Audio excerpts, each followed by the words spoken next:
Welcome back, y'all. I'm Texas Dad, that's Texas Mom, and you're watching The Texas Boys, Our Family Story. And Texas Mom is going to be silent tonight, I think. She's feeling a little sleepy, y'all. I'm tired. I'm just a little tired. She's tired. I'm feeling good, though.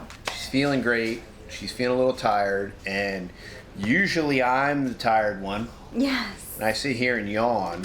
Yes. Tonight, the roles are reversed. We are going to be talking about next Friday, February 4th, is our 8th anniversary in the great sovereign country of Texas. And unfortunately, it's not a sovereign country, and neither is the United States of America. So there you go. Currently. I digress, but currently, there's always hope. Texit, okay?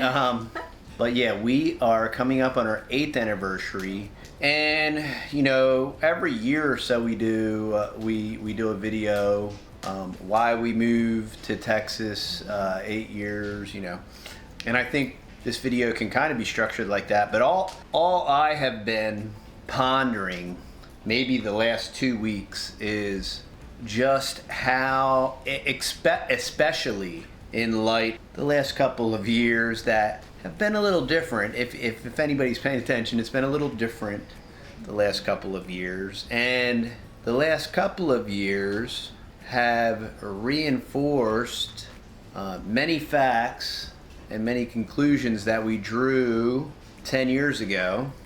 And I am unspeakably grateful and incredibly thankful to the God of heaven that we are in Texas. And I know my buddy Matt's going to watch this, and he could probably say amen to this, and he's only been here a couple weeks, but I am just immensely thankful that we moved when we did, how we did, why we did, and what's more than all of that, only by the grace of God, we have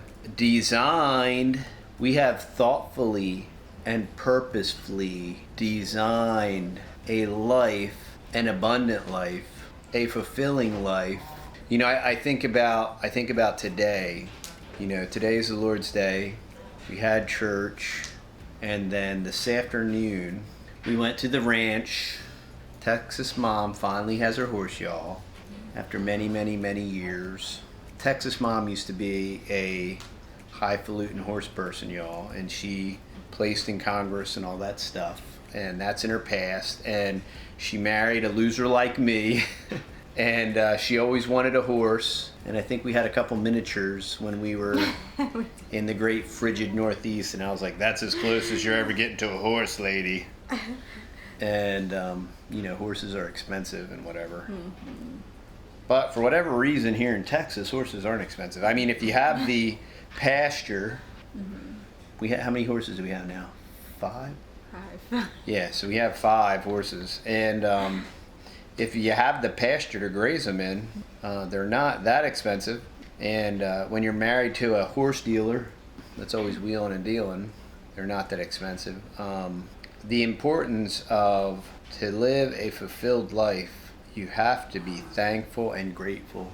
You can be critical in the sense of analyzing and aware, and we can look at things and we can analyze it and be aware of it and how it will impact us and how it will affect us and how it will affect our heritage and our posterity. And we should be aware, and we should analyze, and we should criticize, and we should, for the sake of creating and preserving a heritage and a legacy. And I'm incredibly active, involved, and aware and critical, and I use discernment and judgment and all those things. But in excess, or in a greater, more abundant, in a greater magnitude than all of that combined, we have to be grateful, and we have to be thankful, and we have to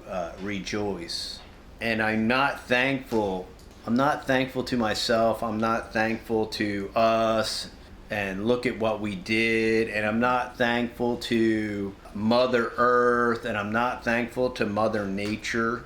I'm thankful to the God of heaven and to the Lord Jesus Christ for saving me and for making me a new creature. But I'm eternally grateful and thankful for this life, for this recreation of life. You know, if any man be in Christ, he's a new creature. And we had a very different life before we moved. It was very different. It wasn't like, it was a little rural, a little more urban, and we had some land. We had a very, very big house, and we had all these kind of urban homesteady kind of, we had some chickens, and we had some goats, and we had some miniature horses. Briefly. We had a lot of things briefly, but it was a very different life, and it was a very busy life, and I worked a lot, and I worked 6 days a week, and I had a construction company, and I did very well, and I'm very thankful for that, and I'm thankful for that experience. And one of the greatest things I'm thankful for with that is before we moved, I was able to hire my dad, and my dad worked with me for 3 or 4 years, and many days I got to get in the truck with my dad, and I hired my dad to work for me, and I'm so thankful for that. And now that he's gone, I'm even more thankful for that. I had no idea we were moving. Obviously, I had no idea he was going to pass, and the last 3 or 4 years of his life, he was bedridden.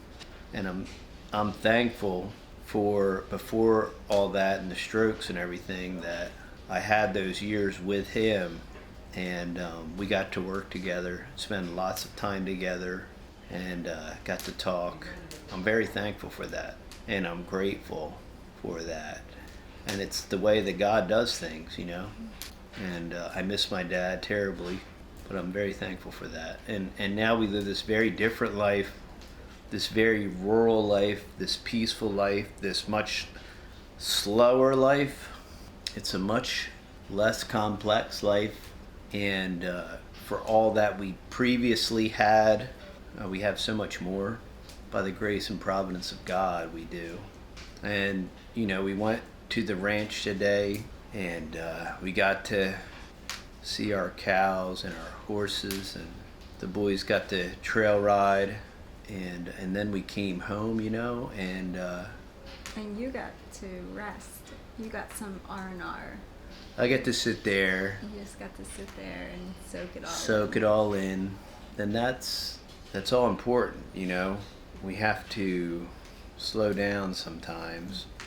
And you know, and then we came home and we packed up orders, you know. And what an amazing life. Who would have thought that a silly YouTube channel and a silly website, and that we could work together as a family, and that we could generate, yes, an income and a revenue and a legacy for our children. The website revenue is theirs, and we can work together as a team, help them build it, help them instill in them different concepts of business and concepts of adulthood and concepts, accountability, and you know, this is how it works. And if you were at a job, and if you were at an employer, and if this was the acceptable level of error, like if you're cool with this amount of errors, then you would be fired. When you work for yourself, you can fire yourself, you know. And sometimes many business owners do fire themselves by being terrible business owners, and it's a self-selected process. I am grateful and thankful that we moved to Texas. I'm grateful and thankful for the culture here, and for the small vestiges of freedom that are still here, and the great expanse of landmass that is still here, and the amount of acreage we have been able to procure in 8 years. I mean, when you have 6 kids, y'all, you're going to need a lot of dirt for 6 kids. if they're going to have animals, and if they're going to have families, and if they're going to multiply, right, and replenish and do all the things that we're commanded to do, if they're going to live an exceptional life, I'm very thankful. We live this life that's very different than most. It's very different. Our life, I work with many men, and our life is by a factor of 1,000 very different than every single person that I work with. Our goals, our hopes, our dreams, and everything that we work for and live for and shoot for is completely and totally and utterly different. There are not any similarities, and it's interesting. And it's not that I love all the guys I work with. I'm very thankful for where I work and the opportunities that I have there. But my life and my family's life is very different than them, and it doesn't make me better, and it doesn't make them wrong. It's totally and completely and utterly different, and I am very thankful for that. And the main reason that it is different is because we wanted it to be different. We made the decisions and we chose so that it would be different. And we intentionally and purposefully, as best as we could in our humanity, designed it to be. And you have to live life intentionally on purpose, with a purpose. And you have to go to bed every night with intentionally, and you have to wake up intentionally, and you have to capture all the moments. And today was one of those many days that we have to capture all the moments. And the weekend goes very quickly, but we do our best to capture the moments. And as a father, I do my best to, when I'm not at work, I'm at home and I'm with my peoples. And I always say all the time, I love my peoples, my big peoples and my little peoples. And I love my life, and I am a blessed man, and I am thankful. It's an incredible life in spite of our current circumstances. And all the more, all the more reason with this new normal and this crazy upside down world that that's being foisted upon us. And I think if we were regionally where we were, if regionally we never strategically relocated, I might be in the booby hatch, might be in a padded room right now. Yeah. I might be in jail right now.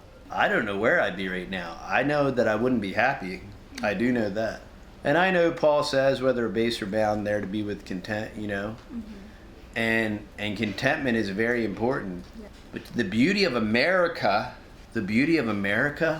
Jack Spirko calls it walking to freedom. Mm-hmm. I'm fascinated by people. One, I'm very fascinated by people that bounce all around. It's fascinating. Bounce, boom, boom, boom. I'm here, I'm there. I think they have a hard time finding where their home is. They don't really know.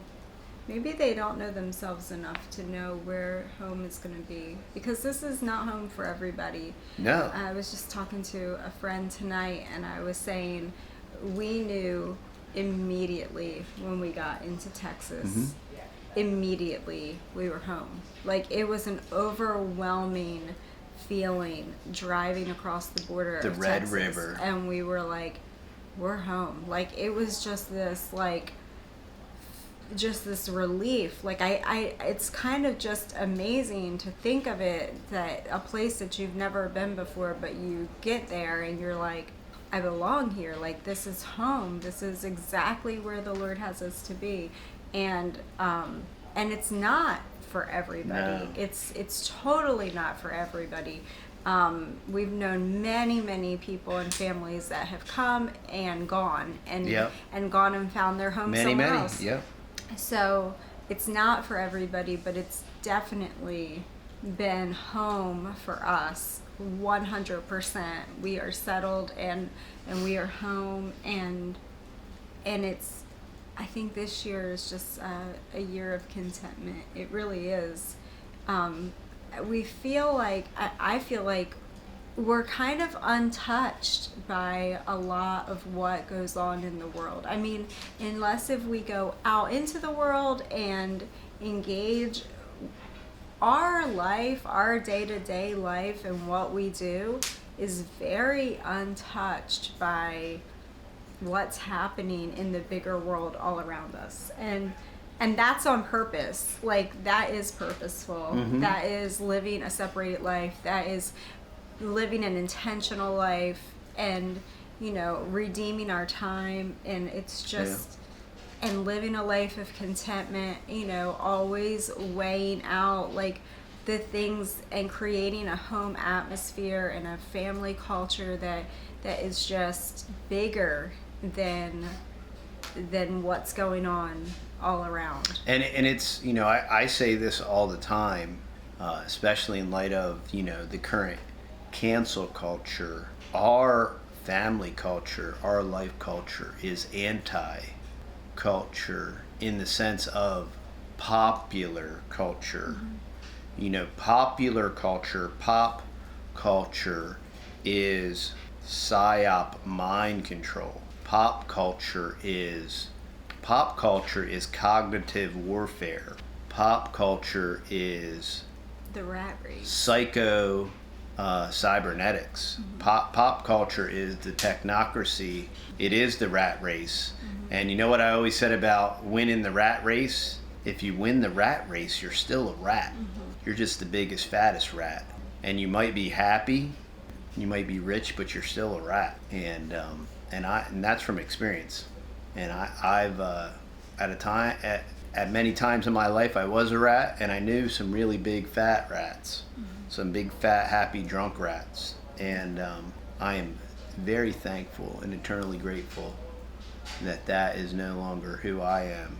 I am very thankful and very grateful that we moved and we are here, and I'm very thankful and grateful for all that we have been bestowed with and blessed with. Even in a hyperinflated economy, it is still relatively reasonable where our children, in spite of QE46 and drunken sailor, $100 trillion worth of national debt and all this stuff, they can still make and build a life here somehow. And it's kind of fascinating, but I'm thankful for that. I talk to people that move, and I talk to them about how much land costs where they were and how much houses cost where they were. It's completely and totally unsustainable. Completely and totally unsustainable. And part of the reason for the move was we need to move to an area, into a region where our children could prepare and create. Our intention for our boys is they will get married, they will start to court when they are prepared to get married, when they're prepared for life. And that's going to sound very foreign and very odd, probably maybe to everyone listening to this video. Why? It's anti-culture. It's certainly anti-pop culture. And if you're going to live life intentionally, on purpose and with intention, and you're going to wake up every day with intention, and if you want to get married someday, it makes sense to prepare. Even in the government propaganda schools, you take college prep classes. I took lots of college prep classes. Well, why did I do that? Well, I wanted to go to college, Mom. Thanks, Mom. It's not my mom's fault. I didn't know what I wanted to do, so I said, I'll go to college. So I went to college for 7 years. But I had enough sense, and my what are those people in the government schools? What are they called? Those people that help you, tell you what to think and what to do. Your advisor? Oh, yes, my advisor. You should take college prep classes if you want to go to college. So if boys want to become men and marry a woman, they should prepare and you don't prepare after the fact. It's not an accident. No. Right? Marriage is not an accident. A family is not an accident. None of our children were accidents, right? It was all intentional, and it was all on purpose, and it was all with a purpose. And we intentionally want to train our children to live on purpose and to live with a purpose and intentionally. And create the life that they want. right, So, not accidentally fall into a hole, and not to accidentally go with the flow. You know, that's what the sewer does, right? It goes with the flow. That's what the pop culture does. It goes with the flow. And if you go with the flow, depending on which hemisphere you're in, it's either clockwise or counterclockwise, and it's down the drain. And that's not productive. So, raising young men and a daughter, you know, it's living intentionally, setting those goals. Every year they set goals for themselves. They have them hung up in their office. They have a list of goals. They have another list of goals out here. They have so many different goals for themselves, and it's wonderful to have young men and our little girl with a vision, and having that vision before them, and being able to work towards that they have to become men, become providers, be able to have a house. They all have goals of building a house, and preparing. You have to prepare the field before you plant, right? So preparing their fields, just getting everything in place. And this is the season that they're in. So they're learning all of the skills. They're learning all of the homesteading skills. They're learning all of the life skills and husbandry skills and business skills. And they're chasing these different passions that they have to figure out where they're going to be in life and how that's all going to be. And it's integrity. You know, it's so bizarre and strange. You hear all this stuff about success, right? And you hear, you know, and there's Gary Vaynerchuk, and there's, you know, 10X, and there's, you read all these books and you see all these guys, and you listen to and watch their videos, and it's Ferraris and all this stuff, right? It's stuff. And you got to have goals, and you got to plan, and you got to live intentional. And they do all these things for some trinket, for some carrot, for some icon, the iconic class of this pop culture, this talisman of, you know, the golem, the gold ring, right? And, you know, my precious and all this stuff. And you need to be so intentional, right? And you need to strive, and you need to push for this goal. And almost all of these guys, they're completely empty. They've achieved all this stuff and all this monetary value, and they built these large businesses and all these people, and they've helped all these other people, and they've been divorced 5 or 6 times or 7 times. And it's fascinating because they have no integrity. Integrity is, you know, the base word integer, and what's that? A whole number. We teach our children all the time, integrity, integer, whole. So if you're going to have all these goals, right, and you're going to plan and you're going to do, you have to do it for the whole person. You can't do it for just a certain particular portion or part of your life. You know, you have to do it in every area, in every aspect of your life. You have to plan and you have to prepare, and it's not an accident. And if it is an accident, you know, it's just like a bad car accident. And who wants to live a life like a bad car accident? And in life, there's no car insurance. And I was going to say there's no life insurance. But the only way you get life insurance is if you're dead. And what kind of life are you going to live when you're dead? So I'm rambling. So I'm going to let Texas Mom wrap it up. I guess to wrap it up, we are thankful. It's been 8 years the Lord has been very merciful to us. He's shown us great mercy, and because He's been so merciful to us, we can be merciful to others, and and we can have compassion on other people, making a difference. Yeah. And we live a very, very blessed life. It's not a lazy life. It's not a lazy life. It's not for the faint of heart, that is for sure.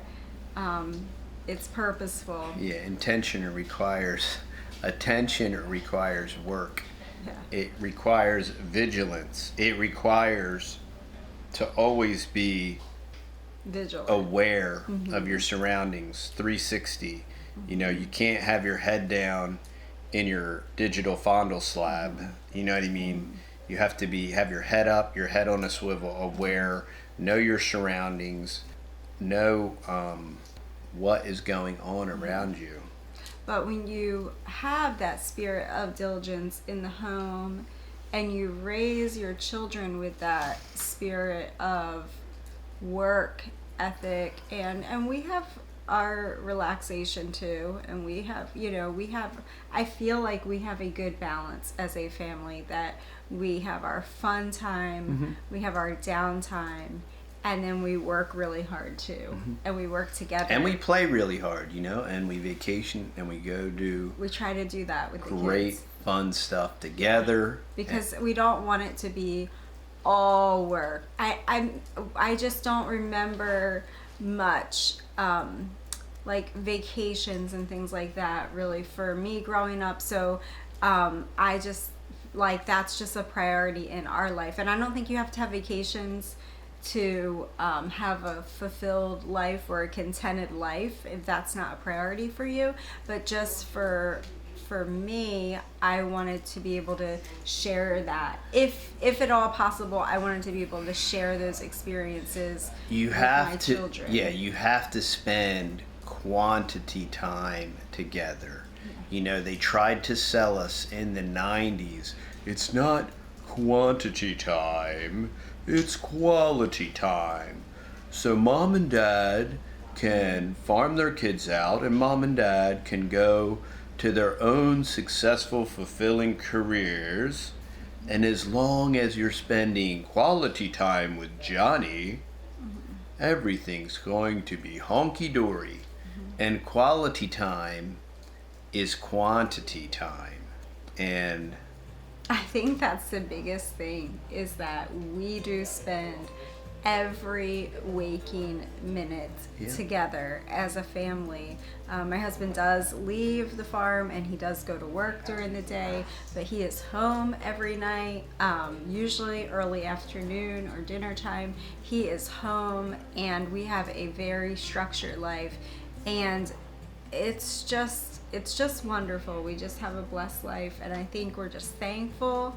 And it's been 8 years, and if anything, we can just encourage other people to just be brave and take that step of faith, and just, if the Lord is leading you to a place, do it. It might not be Texas. It's probably not Texas. It could be anywhere. But if He is leading you to a place, what are you waiting for? Just do it. Just do it now. Do it if your children are still young. Do it if your children aren't established in their own adult lives yet.